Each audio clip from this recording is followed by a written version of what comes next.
There's a Van Gogh painting you've likely seen before. A vase, yellow petals, and a name everyone knows.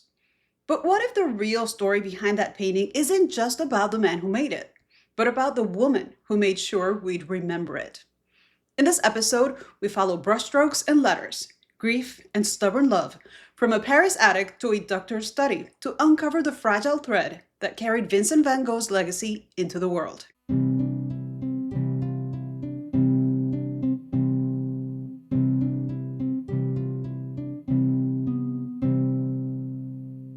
Welcome to Gateway Books by Crestance, where we explore the stories that connect historical fiction to the realities of the past. I'm your host, Cindy Cruz. Today's episode is about art, but not just the kind that hangs in a museum. It's about the fragile networks that keep memory alive, the people who preserve what others forget, and the unseen labor behind cultural legacy.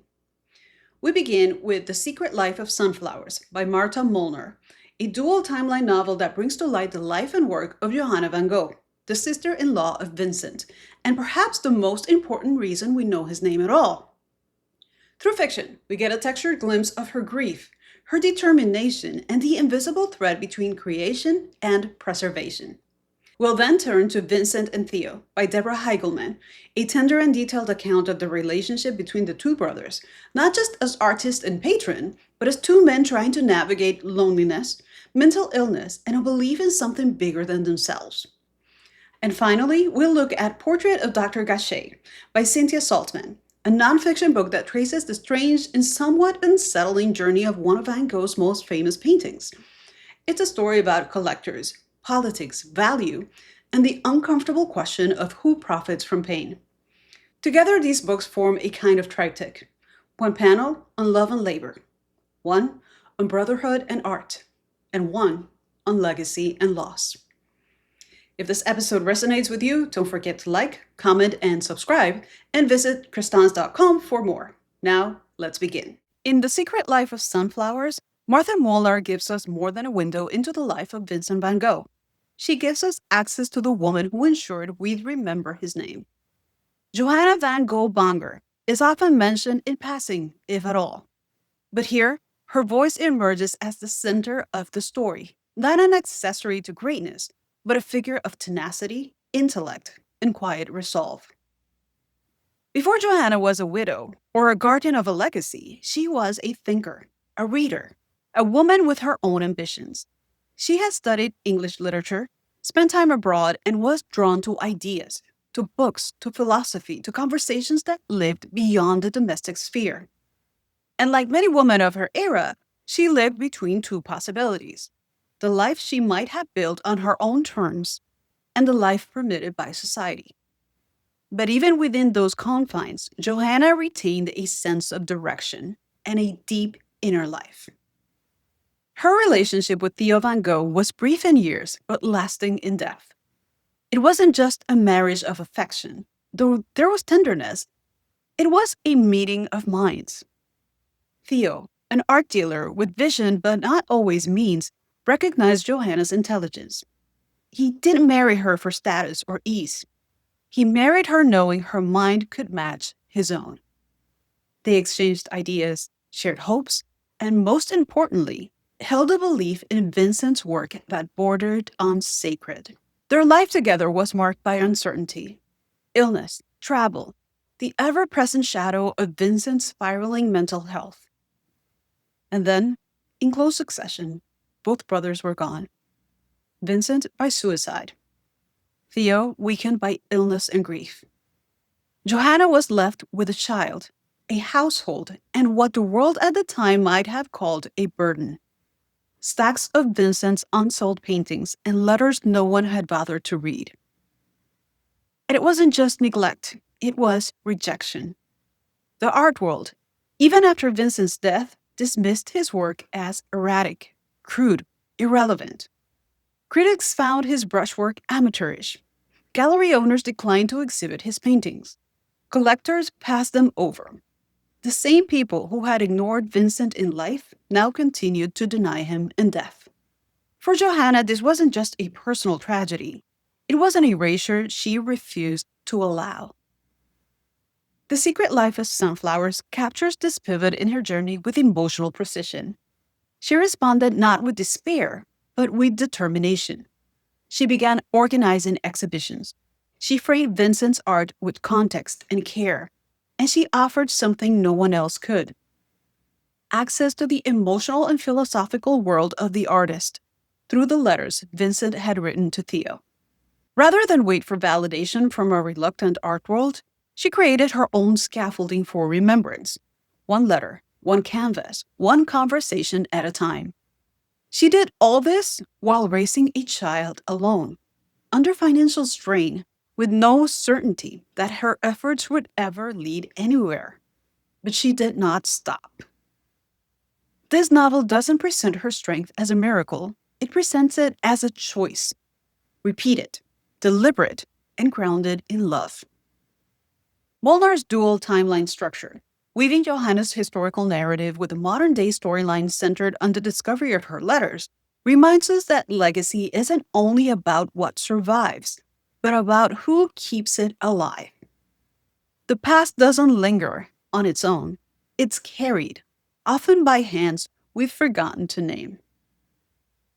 In Johanna, we see what it means to remember on purpose, to preserve not out of sentiment, but out of conviction.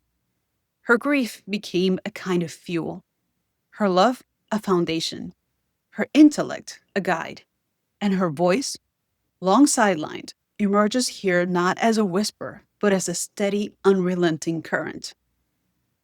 Without her, there is no archive, no exhibitions, no posthumous fame, no myth. Without Johanna, Vincent van Gogh might have remained a name lost in a letter or a painting left to fade in an attic. What The Secret Life of Sunflowers gives us is not just her story. It's the reminder that the ones who preserve memory shape history just as surely as the ones who create it. Before Johanna could preserve Vincent's legacy, she had to understand it. And much of what she came to know lived in the letters between the brothers. What unfolds in Vincent and Theo by Deborah Heiligman isn't just a biography. It's an intimate map of two lives bound together by art, illness, and devotion.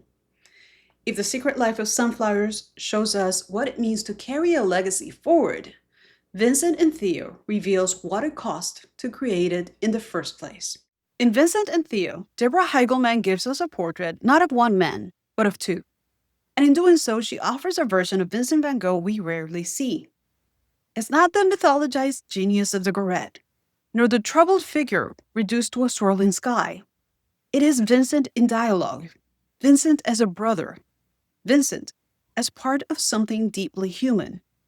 And alongside him, Theo, the brother who paid the bills, who read the letters, who stood at the edge of his brilliance and his breakdowns and didn't step away. The book draws almost entirely from the real letters the brothers exchanged over nearly 2 decades. Heiligman doesn't embellish them with fictional dialogue or impose a dramatic arc. Instead, she lets the correspondence shape the rhythm of the narrative. And what emerges is something more intimate than a biography. It's something closer to memory. We see Vincent not as an isolated genius, but as someone deeply dependent on connection. He writes to Theo about paint and theology, hunger and sunsets. He asks for money, for forgiveness, for faith. And Theo, steady, overworked, and often unwell himself, writes back with patience, insight, and more than a little fear for his brother's mental health. Their letters become lifelines. They are full of repetition and yearning, and over time, they begin to echo each other. You can feel the emotional labor stretching across the page. One brother trying to stay alive, the other trying to hold him there. The letters themselves are where the book breathes deeper. Heiligman draws from them not only to shape the narrative, but to preserve the voice of each brother. Raw, direct, unpolished. Vincent writes in a rush, sometimes elliptical, sometimes almost too much, desperate to explain a thought before it escapes him. His letters veer between exhilaration and despair, between theology and technique. He might describe a haystack with the same urgency he later uses to describe his own unraveling. There's no performance in it, just honesty, exhausting, luminous honesty. Theo, by contrast, writes with the pressure of responsibility. His letters are thoughtful, often calmer, but not without strain. He doesn't just answer Vincent, he absorbs him, tries to reassure him, tries to make space for his intensity while still holding his own life together. What Heiligman shows us, without overstating it, is how these letters became their shared space, a space where love was tested, but also repaired. And in the rhythm of those exchanges, the daily frustrations, the metaphysical questions, the silence when a letter didn't come, we begin to understand what the bond really was. Not just support, not just belief, but a kind of survival they built together, word by word. Heiligman gives Theo his due, and that's no small feat. In many tellings, Theo is a supporting character, the art dealer who bankrolled a genius. But here he is fully formed. He struggles with depression. He works under pressure. He believes in art that no one else wants to buy. He's not simply generous, he's exhausted, sometimes resentful, and always profoundly human. Loyalty is not romanticized, but made visible. It costs him something. And Vincent, for all his intensity, is not cast as a burden. He is fiercely intelligent, sometimes difficult, often overwhelming. But he is also aware of the weight he places on Theo. He calls himself a failure, a disappointment, a madman. He knows what it means to be a brother, even when he can't act like one. And in that tension, the love and the strain, the book finds its heart. There's a passage late in the book where Theo writes of Vincent, what he has in his mind that is so beautiful, but he himself, he cannot always bear it. That line sits heavy because Vincent and Theo is not a success story. It does not end with a triumphant exhibition or recognition. It ends with grief, with Theo dying 6 months after Vincent, their legacies nearly lost, their work unsold, their lives dismissed. And yet, the story Heiligman tells is not one of futility, it is one of devotion, of two lives lived in concert, not always harmoniously, but always in relation. The art we associate with Van Gogh, the wheat fields, the sunflowers, the starry skies, exist in part because Theo made it possible. He sent money, he paid for paint, he framed the works, but more than that, he listened. And perhaps most importantly, he believed. There's a moment in the book where Heiligman reminds us that Theo died with hundreds of Vincent's paintings in his possession. Not because they were worthless, but because no one else saw the value in them yet. He held onto them not as a collector, but as a brother, and that distinction matters. What makes Vincent and Theo so affecting is its restraint. It doesn't force meaning onto the brothers' lives. It allows us to witness them as they were. Flawed, passionate, hopeful, despairing. And in doing so, it restores something that is often lost when we talk about artists, their humanity. It's not a story about brilliance. It's a story about care. In some ways, this book is a quiet sibling to The Secret Life of Sunflowers. Where Johanna fights for remembrance, Vincent and Theo fight for understanding, with each other, with the world, and with themselves. Their letters are filled with questions. Is this life worth it? Will this work ever matter? Can you still love me, even when I am unraveling? And over again, the answer is yes. What remains with the reader is not just sorrow for what was lost, but gratitude for what was kept. Heiligman gives us not just a glimpse into the private world of two brothers, she gives us the architecture of care that made Vincent van Gogh's work possible. The art endured, yes, but it endured because someone was there to catch it before it fell. In this case, two people, one who created it, and one who stood beside him long enough to make sure it survived.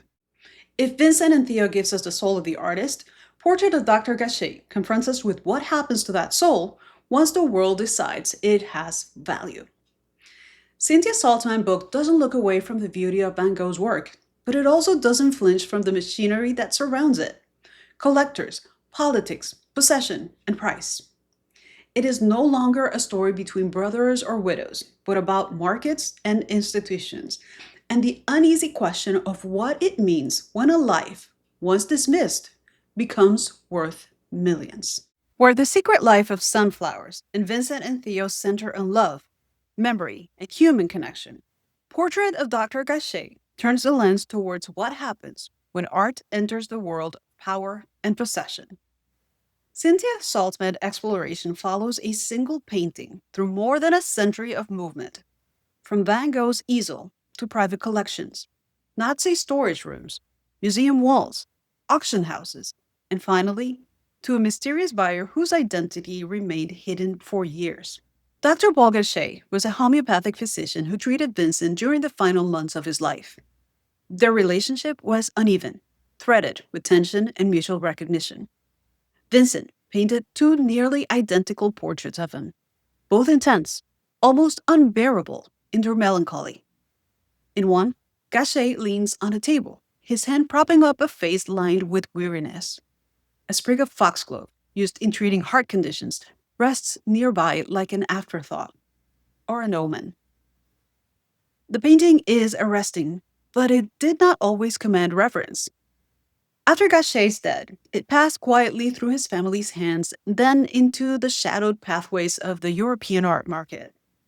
During the Nazi regime, it was confiscated as part of the campaign against so-called degenerate art. It sat in storage, threatened with destruction, until it was quietly sold. Not protected, but liquidated. One of Van Gogh's most personal works became a bargaining chip passed between governments and galleries, its meaning eroded by paperwork and profit. And then, decades later, it resurfaced. In 1990, Portrait of Dr. Gachet was sold at Christie's for $82.5 million, the highest price ever paid for a painting at that time. A portrait once considered disturbing, even disposable, was suddenly a symbol of prestige, a financial instrument, a price. The man who had tried to soothe Van Gogh's final months now stared solemnly from catalog pages and bidding wars, his likeness transformed into something far removed from the quiet grief that once shaped it. Saltzman doesn't sensationalize the painting's rise in value. Instead, she lets the facts tell their own story, one of dissonance and distortion. She traces the history not only of Dr. Gachet, but of how Van Gogh's entire body of work shifted from rejection to reverence. Paintings that once languished in storage now hang behind glass, surrounded by security and acclaim. Their creators are long gone, their suffering mythologized, their humanity sometimes forgotten. We are invited to follow the painting not as a masterpiece, but as an object in motion, something packaged, pursued, controlled. With each chapter, we see how meaning is shaped by ownership. One generation dismisses the work as indecent. The next elevates it as genius. One government brands it dangerous, another displays it as a national treasure. And sometimes, in the middle, the painting loses something essential. Not its beauty, but its intimacy. Saltzman's strength is how she resists easy conclusions. She doesn't ask us to reject the institutions that preserve art, nor does she romanticize the purity of obscurity. Instead, she lays bare the contradictions. She reminds us that value and worth are not the same, that to call something priceless is not the same as understanding what it represents. There is a kind of loneliness to the painting's journey, removed from walls, boxed for transport, wrapped in silence and paperwork. Portrait of Dr. Gachet becomes an echo of Vincent, of Dr. Gachet, of a time when Neither of them were symbols yet. The painting survives, but the world it once inhabited, a room in France, a final month of flicker of uneasy companionship, does not. And yet, the survival matters. That the painting exists at all is remarkable. That it commands attention, even now, is a kind of testament, not just to Van Gogh's vision, but to the fragile way meaning is passed from one hand to the next. Whether it hangs in a museum or disappears into a vault, it carries with it the weight of both presence and absence. In the context of this episode, Portrait of Dr. Gachet becomes the final panel of a triptych. Not a portrait of a man, but a portrait of a legacy itself. We began with Johanna, who protected, then Theo, who supported.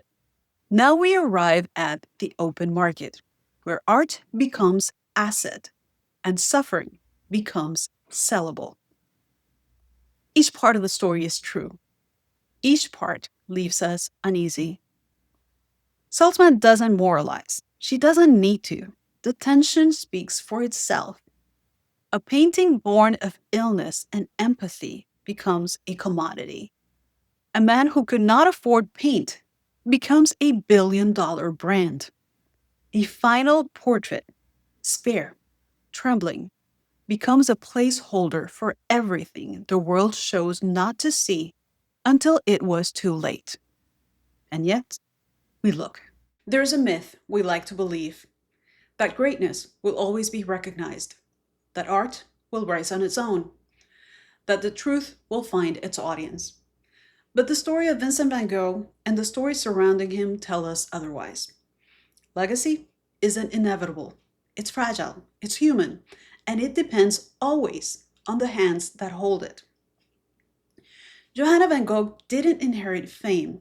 She inherited grief, a child, and a stack of paintings no one wanted. But she chose to remember, to fight for beauty in a world that didn't see it yet. And because she did, something endured. Theo gave more than money. He gave belief. He listened, responded, endured.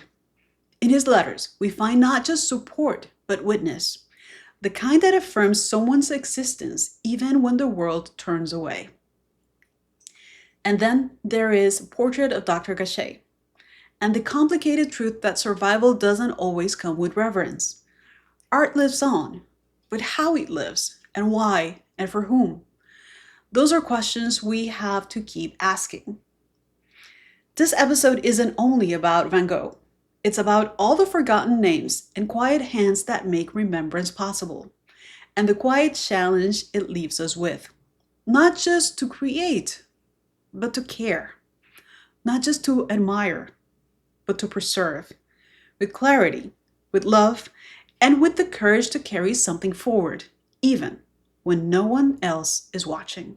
Thank you for joining me in this episode of Gateway Books by Crestance. If the stories we explored today moved you, if they made you pause, reflect, or look a little longer at a painting you thought you knew, I hope you'll carry that feeling with you.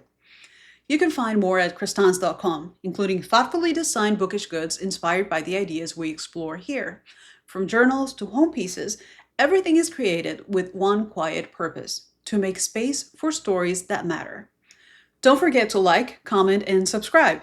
And if you know someone who'd love this episode, send it their way. Every listener helps keep this project alive. Until next time, keep reading, keep remembering, and keep finding beauty, even in the overlooked.